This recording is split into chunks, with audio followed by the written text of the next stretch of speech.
I stood in the huge, fancy bridal suite, watching the moonlight shine on the silk bedsheets. I was waiting for my new husband, Reese. We were just married, but he was taking forever. I smiled, thinking he was probably just talking to his mom. I decided to change into a soft nightgown. When I walked back, I saw it, a small, messy note on the pillow. My heart did a flip-flop. It said he had to leave and not to call. I didn't cry at first. I was just shocked.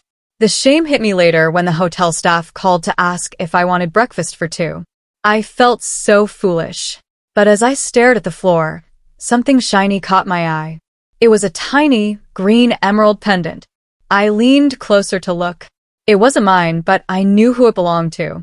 It was the same necklace my maid of honor, Lisa, wore all through the wedding reception. The truth hit me like a splash of ice water, cold and terrible. This was no simple cold feat. This was a deliberate, planned betrayal. The shock instantly turned into a cold, hard sickness in my stomach. I grabbed my phone and quickly tried calling Lisa, but her number was totally disconnected. Then I looked at her social media accounts. Instagram, Facebook, everything was gone, like she had vanished into thin air. I knew then, with a terrible, growing certainty, that she had run off with Reese.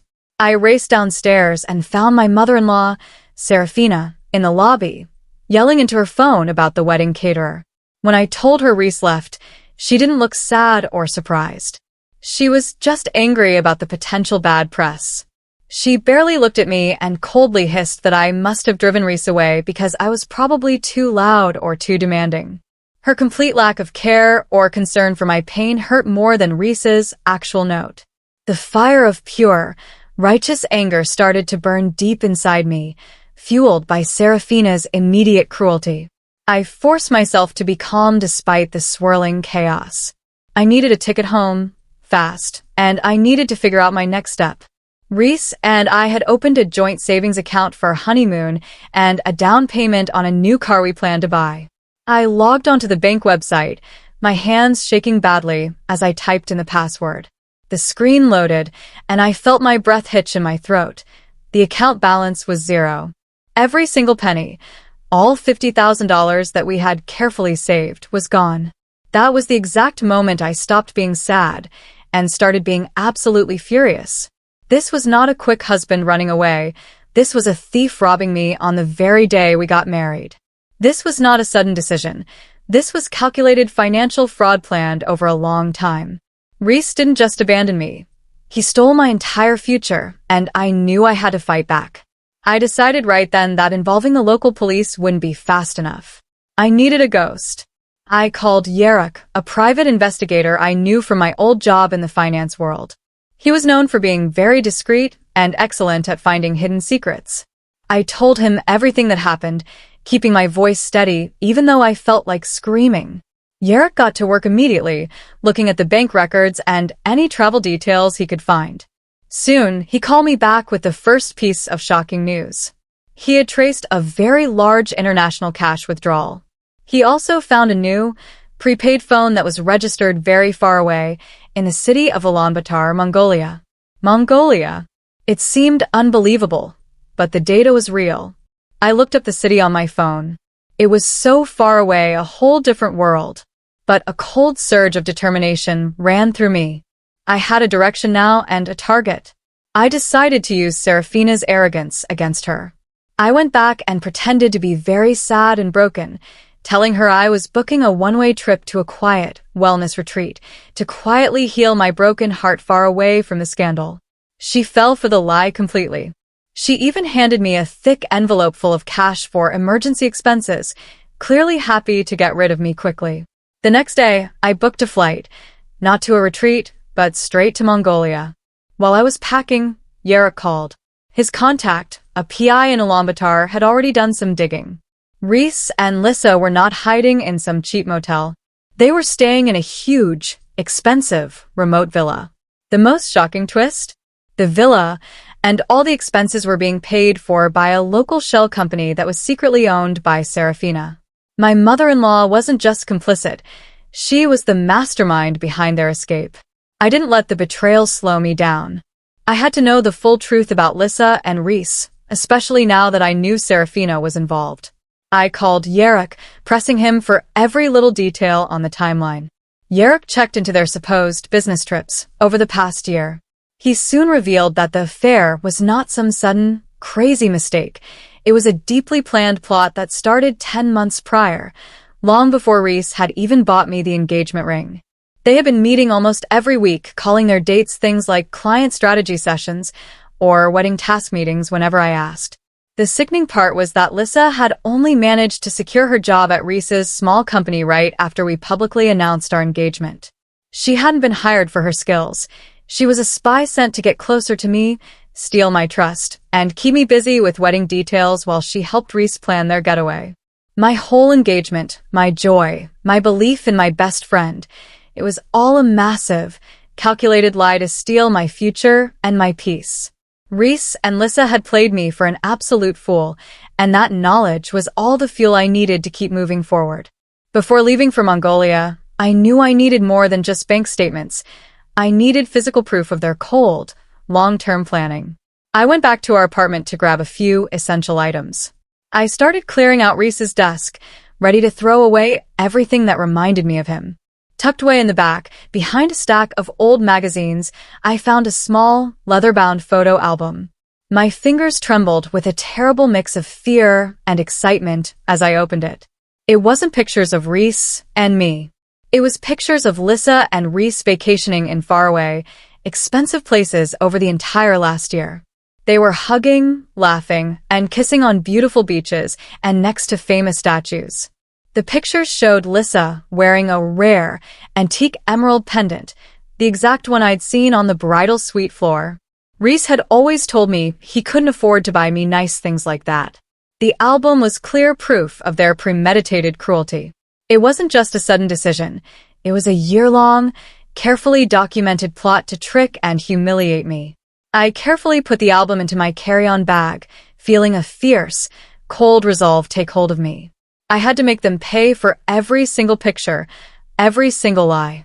The cold, calculated nature of their plan got even darker. Yerrick called again with another piece of truly devastating news. The beautiful, shared house Reese and I had bought together, the one I had helped pick out and decorate, wasn't actually mine anymore. Yerrick had discovered through property records that Reese had subtly transferred the title of the house solely into his own name just 7 days before our wedding. Reese had convinced me it was necessary for a pre-approved mortgage restructuring that would save us money, and I, blinded by love and trust, had signed the paperwork without reading the fine print. This was the final, devastating piece of the financial puzzle. Reese didn't just steal my savings and waste my time. He stole my entire home equity. The stakes were no longer about just getting my money back. They were about fighting to keep my legal rights and my future safe from this greedy family. I felt a renewed surge of strength because now I knew exactly what kind of ruthless thieves I was dealing with. After a very long, uncomfortable flight, I finally landed in Ulaanbaatar. The air was cold, and everything felt strange and far from home, but I was focused. I met my local contact, who drove me straight to a safe, small rental apartment. I didn't want to waste a minute. We drove toward the private, heavily secluded villa where Reese and Lissa were hiding. The place was huge, with high walls and lots of guards. I took out my binoculars. My heart pounded so hard I felt dizzy. Then I saw them. Reese and Lissa were sitting by a massive pool, drinking colorful, expensive drinks, laughing and completely at ease. They looked carefree, relaxed, and not sorry at all for the destruction they had caused. The sight was a punch to my gut, but it also confirmed the painful, absolute reality of their betrayal with my own eyes. I gripped the binoculars until my knuckles turned white.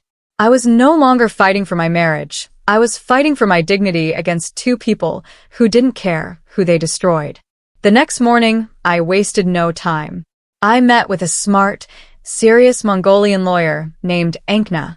She specialized in international finance and finding hidden assets, the perfect person for my revenge plan. I laid out all the evidence, the zeroed-out bank account, the hidden photo album, and the proof that Serafina's shell company owned the villa. Agnes smiled grimly as she looked over the massive file of evidence. She confirmed that the villa was much more than a romantic hideaway. It was a key base for a small, illegal financial operation that Reese and Lissa were actively running for Serafina's shadowy syndicate. This meant I wasn't just chasing a cheating husband. I was exposing a large, international criminal plot. My divorce was quickly turning into a major case of international fraud, and with Inkna on my side, I finally felt like I had the power to turn the tables on all three of them. Inkna then shared the unbelievable secret that was the true reason for all the wedding planning and cold-hearted betrayal. She explained that Serafina had a very wealthy uncle who had recently passed away. He had left his huge estate to a special family trust. The rules for this trust were absolutely clear and very tricky. The money, which was worth an unbelievable amount, could only be managed exclusively by Reese and Kaelin as a legal, married couple. If they ever divorced, the entire fortune would automatically be given away to a large environmental charity. The wedding, the vows, the expensive party, everything was just a calculated ruse to trick me into becoming the legal key they needed to unlock that trust money. They never loved me. They only needed my signature and my legal status as Reese's wife. Once the money was secured, they planned to abandon me and claim the wealth for themselves. This shocking news made the financial theft feel small by comparison. I was completely used, and the level of coldness in their planning was something I still struggle to fully understand. My marriage was built on nothing but a mountain of lies. The depth of Serafina's family secret was even more twisted than the inheritance scheme. Agnes showed me the final, most shocking piece of the puzzle. Lissa was not just the disloyal bridesmaid and Reese's secret girlfriend. She was actually Reese's illegitimate half-sister and Serafina's hidden daughter. Serafina had kept Lissa's secret for decades, but when the trust money came up, she saw her chance. The entire horrible plot, from Reese proposing to me to Lissa becoming my maid of honor, was orchestrated by Serafina to use me to open the trust. Then, once I was out of the way, they planned to install Lissa as the true beneficiary of the wealth for their secret criminal family. The affair was simply a cover for a familial fraud ring that needed me to be the unknowing bride. My best friend, my husband, and my mother-in-law were not just cheating. They were a three-person criminal team working together to destroy my life for their own greedy profit. I felt a terrible nausea wash over me, but the rage gave me strength. Inkna had more than just speculation. She had cold, hard evidence of their crimes. She showed me a trail of communications that proved Lissa, using her fake job at Reese's company, the job she got right after my engagement, had actively helped Reese steal a major client list and proprietary data from my former company. This meant the abandonment on our wedding night was the final stage of a much larger industrial espionage and financial fraud plot. They didn't just ruin my personal life, they had committed serious business crimes that would carry heavy penalties. I realized the danger was much bigger than I first thought, but the truth was my greatest weapon. We had to act fast before they could move the trust money out of reach. We had everything we needed to fight back, but first, I had to face them one last time to seal their fate completely. The time for observation was over. It was time for action. Kaelin, Inkna, and Yerek, who was communicating securely online, carefully devised the final, crucial step of the plan. I had to go back to the heavily guarded villa one last time to get Reese and Lissa to verbally confirm their entire conspiracy on tape. This recorded confession would be the undeniable proof the international courts needed. Inkna handed me a powerful micro-recorder, which was tiny and easy to hide, but could pick up every single word clearly. I changed into a simple, serious suit. I had to look sad and pathetic so they would be overconfident and drop their guard. The chapter ends with me walking toward the heavy, iron villa gates. I took a deep, steadying breath, knowing I was about to walk into the lion's den to set the ultimate trap. I walked confidently past the guards and entered the luxurious villa, calmly claiming I was just here to sign the divorce papers and end the painful drama quickly. I found Reese and Lissa relaxing as if they were on a normal vacation. My hidden micro-recorder was already running, silently capturing everything. I acted the part of the sad, broken wife perfectly. I appealed to Reese's logic about the frozen assets, saying I needed his help to transfer funds. Reese, flustered and panicking about the frozen money, started talking too much, trying to look smart. He quickly confessed key details about how he emptied the joint account and the sneaky way he transferred the house deed only to his name. The tiny recorder in my pocket quietly soaked up his entire confession. I kept a tight grip on my emotions, knowing this was working exactly as Enkna had planned. Just as I thought Reese had finished confessing his part in the betrayal, Lissa cut in. She couldn't contain her arrogance and started to gloat about the whole scheme. She completely took over the conversation, detailing exactly how she had easily pretended to be my best friend and how she secretly laughed at all my silly little wedding anxieties, knowing she was just weeks away from running off with Reese. She even described how she had deliberately sabotaged my confidence in the months leading up to the wedding, telling me my dress looked okay when she secretly hated it. This pure, detailed villainy secured the most damning section of the recording. Lissa felt so safe in that remote villa that she thought she could be completely honest about her cruelty. But I maintained my composure, listening intently and acting sad, making sure the micro-recorder caught every single cold, hateful word. I knew that every terrible thing she said in that moment was just one more nail in her coffin. The feeling of justice getting closer was almost too much to handle, but I stayed focused on securing the full confession. The tension in the room snapped when Serafina suddenly burst into the villa. She was absolutely furious that I had managed to find them, completely panicking over the security breach. She immediately began to boast to Reese and Lissa, trying to assure them that I was just a harmless, easily fooled idiot. She made it worse by confirming all the criminal details. She called me an easily duped fool for believing their elaborate marriage plot. In her panic, she then explicitly detailed the entire inheritance scheme, explaining how she set up the shell company to cover the $50,000 theft and hide Lissa's true identity as her daughter. Serafina's own pride and anger led her to confess the final, crucial pieces of the criminal puzzle. I sat there, quietly absorbing every word, feeling a grim satisfaction. I knew the confession was now complete and absolutely solid. Serafina, the mastermind, had just confirmed her entire plan on tape. I stood up slowly, calmly, and without raising my voice. "Thank you all for your complete honesty," I said, my voice steady. That was the phrase Enkna and I had planned. The moment I said it, Reese, Lissa, and Serafina stopped dead in their tracks. A look of terror washed over their faces as they suddenly realized I hadn't come for an emotional talk. I had come to catch them. They rushed toward me, screaming about the divorce papers, but I was already moving. I slipped out the door to a sleek, dark car waiting just outside the main courtyard. Reese, Lissa, and Serafina chased me to the gate, yelling desperately, but the car sped away, leaving them trapped and exposed in the villa. The micro-recorder with the damning evidence was safely secured in my pocket. They were left frantic and helpless, realizing their whole life of crime was about to crash down, all thanks to the woman they thought they had ruined. There was no time to celebrate my escape.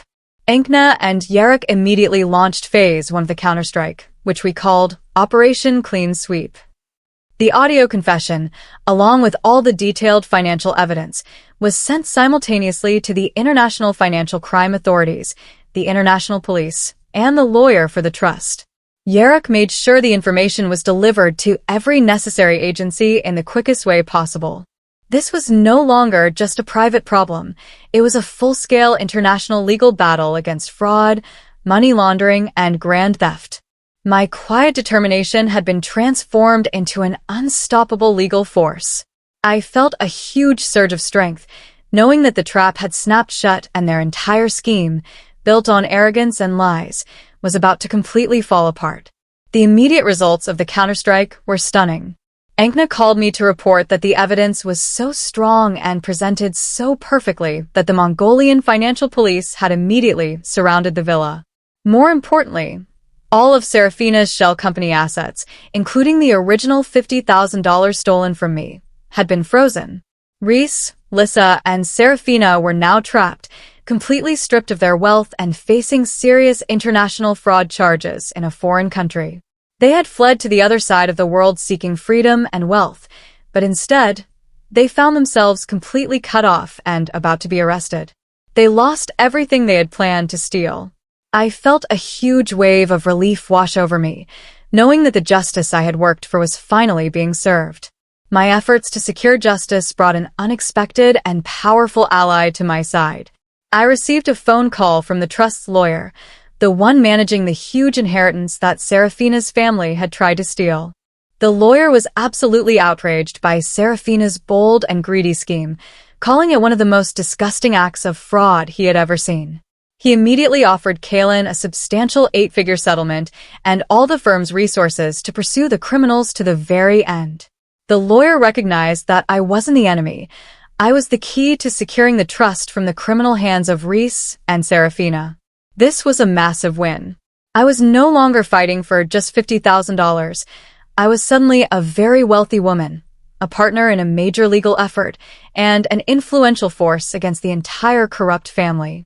This feeling of having powerful people on my side, instead of being alone, was the greatest luxury of all. The betrayal was turning into the biggest financial and personal opportunity of my life.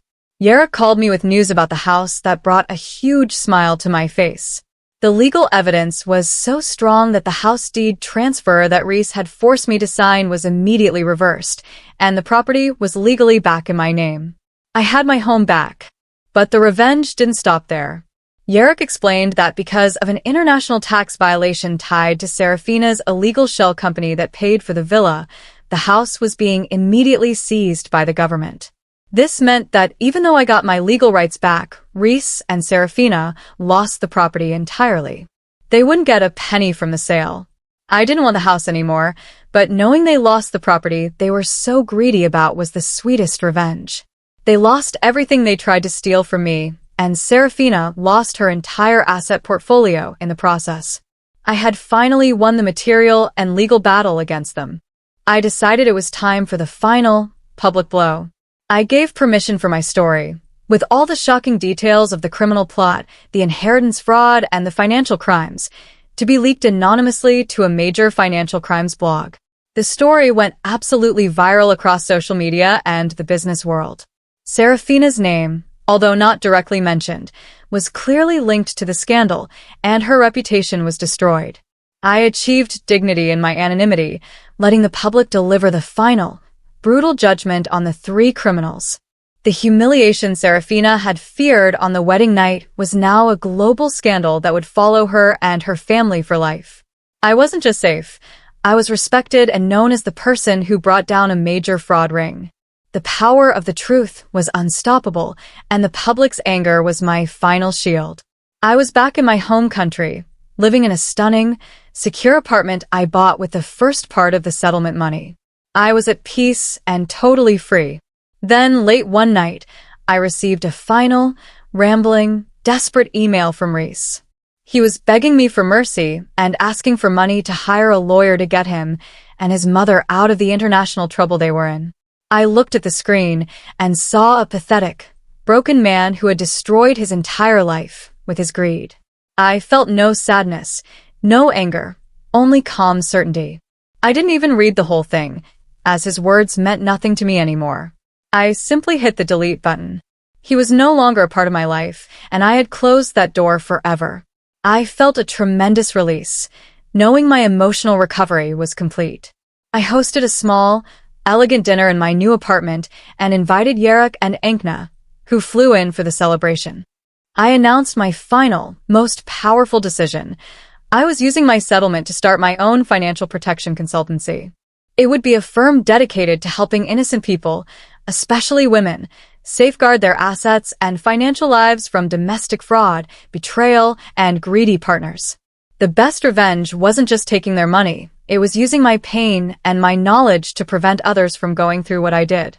I raised my glass for the final toast, looking at my 2 loyal allies. My final words were clear and strong. The best revenge is building a legacy that requires no man. Empowerment achieved, and the story of my triumph was complete.